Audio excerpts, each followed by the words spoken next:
work very well. This is Gledholt.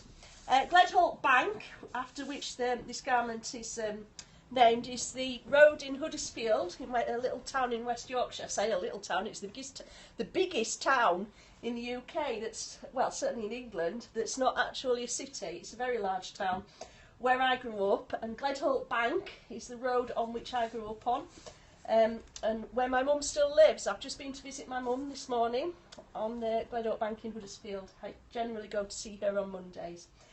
So this is a seamless sweater design, but that's kind of irrelevant to what we're going to say, because I'm talking about how to adjust fit, and you can do this in seamed sweaters as well. In my garments, I design mostly to the horizontal measurements. So I design for a particular bust circumference, and I design for the using standard measurements tables. I design for the hip circumference that matches that bust circumference in my measurement tables, and the waist circumference that matches that bust circumference in my measurement tables, and the arm circumference that matches that. So these are the like key measurements in a design. Look at me fondling my mannequin. These are the key measurements: the full bust measurement, the waist measurement, the hip measurement, and the arm circumference. And those are in the schematic, those are the measurements that it's really key to look at. Now, some people find that they've got a deeper depth here, so you might want to make an adjustment here for your armhole depth as well. These are the key measurements. And of course, the length, I go for standard length. Because, believe it or not, the standard measurements tables associate particular heights with particular bust measurements. Now, I, as a 5'2" lady with a 42-inch chest, knows that I'm nowhere near the height of the standard people in my standard measurements tables with a 42-inch chest. So I would typically adjust my length to make my garment shorter. So I'll knit the garment that's at the size that's appropriate to my full bust measurement, but I adjust the length. And I would do it typically at the waist. So I find if it's a bottom-up garment, you'll be decreasing for a while, and then there'll be a few rounds, and then you'll increase for a while. And it's at that space between the decreases and the increases that I make my length adjustment in a sweater. So I would reduce the number of rows at this, or rounds at this point, in order to make a garment fit my shorter height. And that goes for taller people as well. If you've looked at the schematic and you think that it's not going to be long enough for you, that's where I would recommend adding extra length for a taller person at the waist. So adding extra rounds to get a longer garment at the waist. You can add in some here as well if you wish, above where the increases, if you're working bottom up, above between the end of the increases and the bottom of the armhole.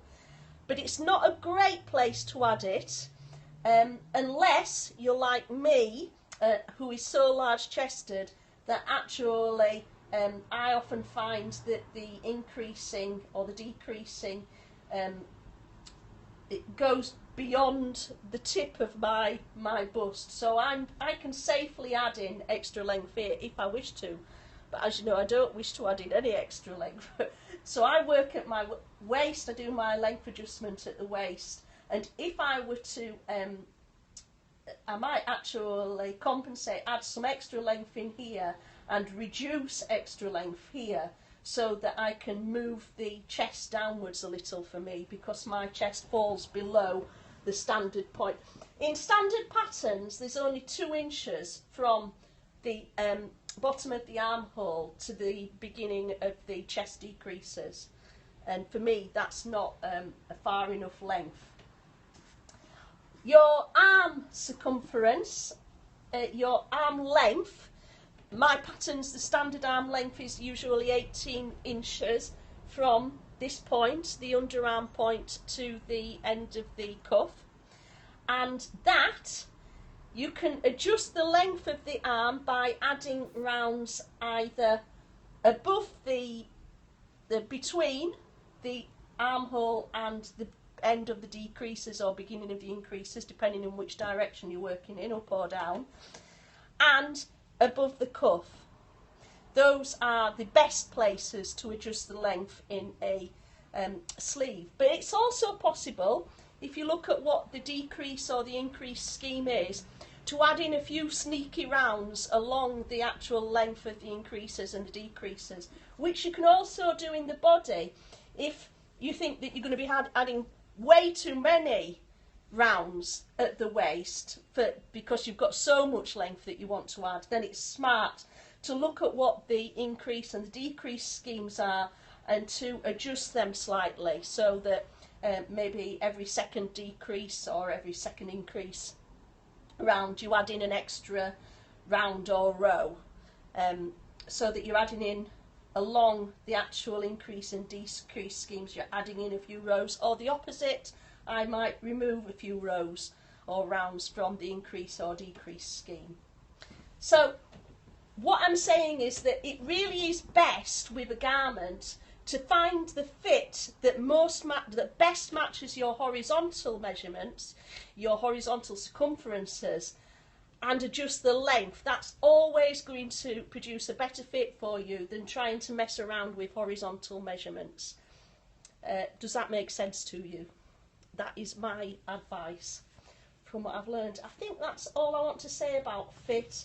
At some point I do plan to do a scope about armhole shaping, because I've learned a hell of a lot about armhole shaping. It's the thing that has most challenged me as a designer, that most confused me, and therefore it's the thing about which I've done the most research and that I think I've learned the most.